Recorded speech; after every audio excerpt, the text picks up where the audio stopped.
E eu fui sair com a minha mãe e com a minha irmã, e a gente estava subindo o morro do Itatiba, e eu senti alguma coisa como se estivesse me sufocando, e daí eu chamei minha mãe, e daí elas olharam assim pra me assustar, e eu passei a mão assim no pescoço, e eu senti um caroço bem grande, e daí eu ainda perguntava, mãe, tá grande muito? Ela falava, não, tá pequenininho, vamos lá pra ver o que é isso, que a extrema está pequeno. E eu lembro que eu parei pra ver num carro assim, eu fiquei muito assustada, porque aqui era como se fosse um punho fechado, um caroço, e aqui tinha alguns pequenos. E aí a gente foi no hospital, aí veio o médico, olhou, não sabia o que era. Aí, resumindo, veio 3 médicos e não sabia o que era, isso só foi me assustando mais. E daí ele mandou eu para um especialista de cabeça e pescoço. Aí eu fiquei uma semana, porque esse médico só vinha de sexta-feira, e era no começo da semana. E quando eu cheguei lá, o médico olhou, aí ele já vestiu o jaleco, já foi lá pra fora, e começou a fazer um monte de ligação, pediu um monte de exame, e ficava falando que como que o médico viu isso, que não podia ter deixado crescer daquele jeito. Só que ele não falava o que era, ele falou que precisava de exame para confirmar. Eu sei que ele já foi assim, uma demonstração de Deus que ia estar cuidando, porque ele parou, tinha um monte de gente para atender, ele parou tudo que tinha para fazer e foi atrás de tudo que eu precisava. E aí ele saiu, fez todos os exames assim, muito rápido, coisa que ia demorar semanas, eu fiz em questão de 2 dias. E quando saiu todos os resultados, ele falou assim que não era mais com ele, que ele ia me encaminhar para a Unicamp.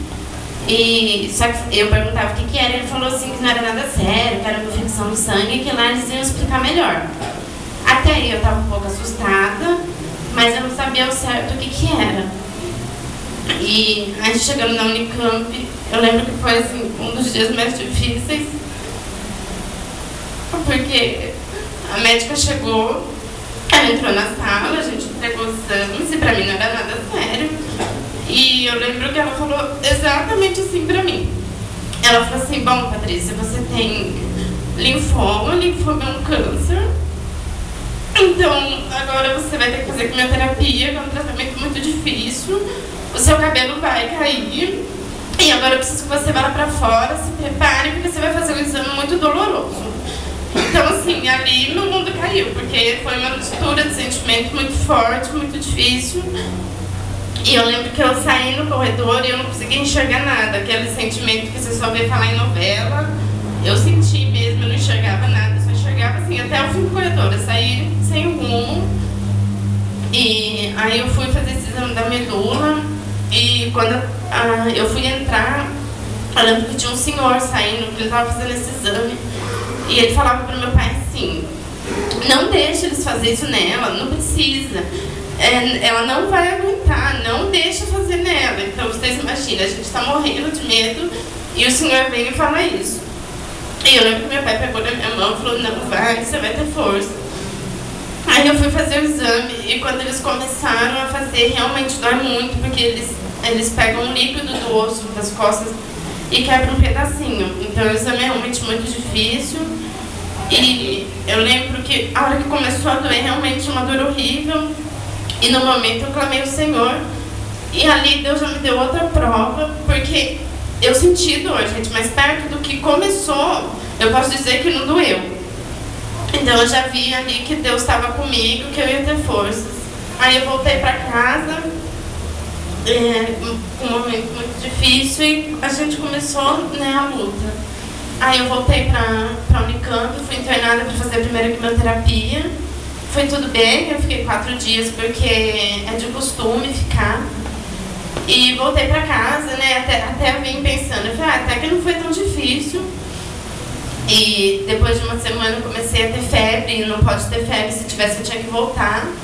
E eu voltei pra Unicamp, e eles fizeram um raio-x e falaram pra minha mãe, pros meus pais, falaram, olha, a gente vai ter que internar ela de novo e vai ter que fazer a quimioterapia sem saber os remédios certos, a gente vai colocar todos, porque ela tem um tumor que está pressionando o coração dela. Então a gente vai fazer com todos e depois, conforme o tempo, a gente muda. Aí eu fiquei internada e eles começaram a quimioterapia e aí eu tive um derrame no pulmão, então o meu pulmão juntava muita água. Aí todos os dias eles vinham vinha com a seringa umas 2 vezes no dia, tirava o líquido e voltava. Aí eu comecei a ficar mal porque o tumor que estava aqui no meu tórax estava pressionando o coração e por causa da água do pulmão eu não conseguia respirar quando eu deitava. Então eu fiquei uns 3 dias dormindo sentada. Aí acho que até tem a foto. Eu dormia, ou eu colocava um monte de travesseiro para conseguir deitar, ou a maioria das vezes os meus pais ficavam em pé e eu sentada apoiava na barriga deles para poder dormir. E foi assim uns 3 dias até que eles resolveram colocar um dreno, que é uma mangueira que eles colocam dentro do pulmão para poder jorrar água. E daí eu comecei a melhorar e eu já conseguia deitar para dormir. E daí teve um dia que a médica chegou, tudo nessa internação também, e ela chegou para mim e falou assim: olha, Patrícia, eu não sei se isso já está acontecendo, mas eu tenho que conversar com você sobre o seu cabelo, porque se ele não começou, hoje ele vai começar a cair. E eu falei assim: não, meu cabelo não vai cair, Deus não vai deixar. Isso é uma coisa que ele não vai deixar, já estou passando por tudo isso, meu cabelo não vai cair. E eu lutava contra isso, que meu cabelo não ia cair e que Deus não ia deixar. E ela falou exatamente assim pra mim, ela disse: bom, então você fica com a sua fé, mas com a minha experiência o seu cabelo vai começar a cair hoje. E aí então eu peguei e não acreditava, né, não queria aceitar, fiquei o dia todo lutando contra a minha fé por isso. E daí eu lembro que eu tinha um cabelo bem comprido e eu tava de trança, porque hoje eu sei que a minha mãe e minha irmã já tinham visto que o meu cabelo tava caindo, então elas fizeram uma trança e deixaram. E aí eu peguei e soltei o meu cabelo pra ver. E no que eu passei a mão, que eu tinha uma franja, no que eu passei a mão, assim, a franja saiu inteira na minha mão. Então, assim, foi um momento muito difícil pra mim, porque eu sempre fui muito vaidosa. Então eu fiquei o dia inteiro lutando e meu cabelo caindo. E eu não queria aceitar mais aquilo na minha vida. E daí, no mesmo dia, à noite, apareceu uma mulher que eu nunca tinha visto. Foi lá no hospital, uma pastora. E tudo que ela falava pra mim, eu sentia como se fosse Deus. Era tudo que eu tava precisando escutar, ela vinha falando. E daí, por último, ela falou assim: olha, Patrícia, eu tava na minha casa, secando meu cabelo, e Deus mandou eu fazer um propósito de raspar a minha cabeça em favor da sua cura. Então, eu fiquei em choque, porque ela, uma mulher linda, com cabelo lindo, saudável, ela ia raspar como ato de fé pra mim. E eu que estava ali passando aquilo que precisava, não estava aceitando. Então aquilo para mim me deu uma força muito grande. Eu vi que Deus estava ali me mostrando a cada momento que aquilo não era para morte. E assim que aquela mulher saiu, eu chamei a médica, a gente raspou a minha cabeça. Foi muito difícil realmente, mas assim, Deus ficou todo momento com a gente. E eu lembro que uma vez eu estava muito assim, triste e pedindo para Deus falar comigo, né, por que tudo aquilo estava acontecendo. E daí eu abri a Bíblia e caiu em Isaías 42, que diz assim: aqui está o meu servo, a quem eu fortaleço, o meu escolhido, que dá muita alegria ao meu coração. Pus nele o meu espírito e ele anunciar a minha vontade a todos os povos. Depois disso, mais uma prova que Deus tinha um propósito. Então, foi assim, muita coisa difícil que eu passei, assim, não dá para contar tudo, porque teve muita complicação, só que em tudo Deus estava ali, Deus estava mostrando que não era para a morte. Muitas pessoas enviadas para ele falavam isso, que isso era uma coisa para honra e glória do nome dele.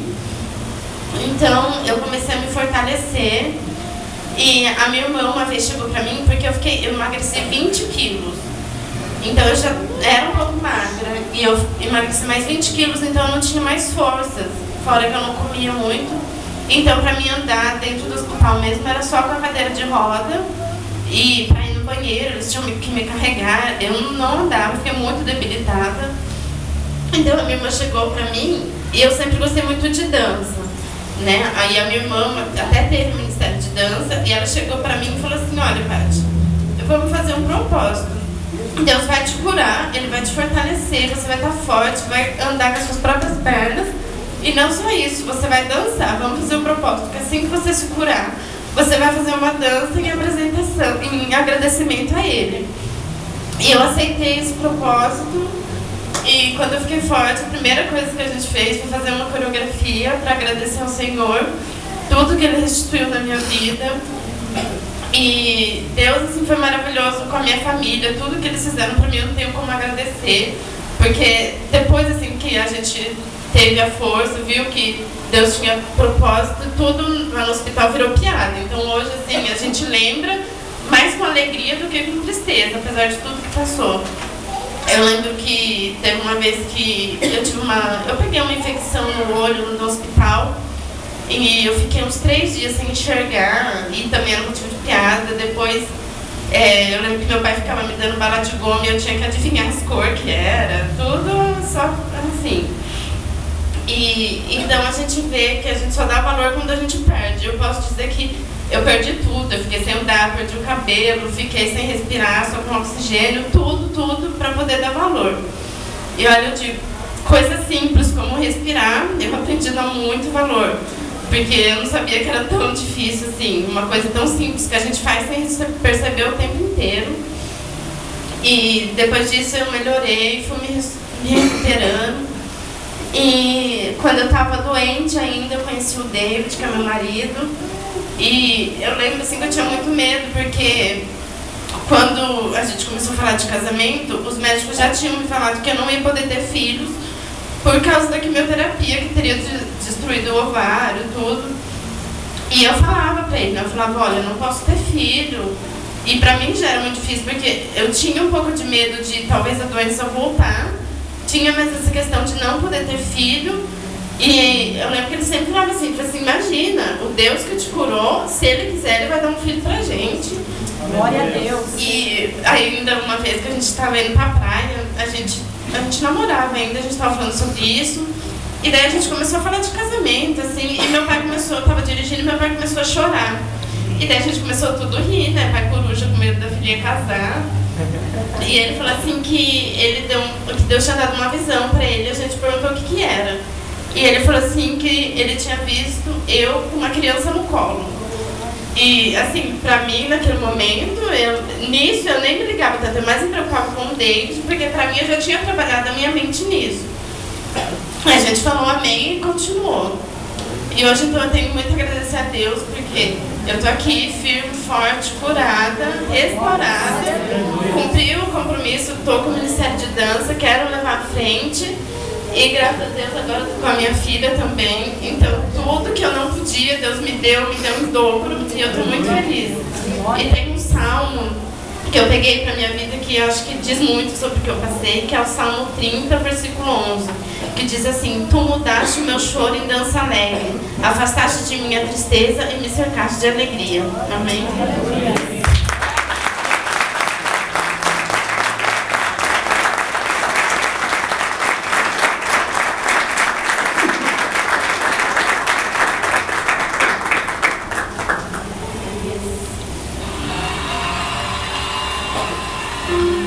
Somente Tu és o Deus do impossível, Senhor. E não há outro além de Ti. O meu Deus é o Deus do impossível.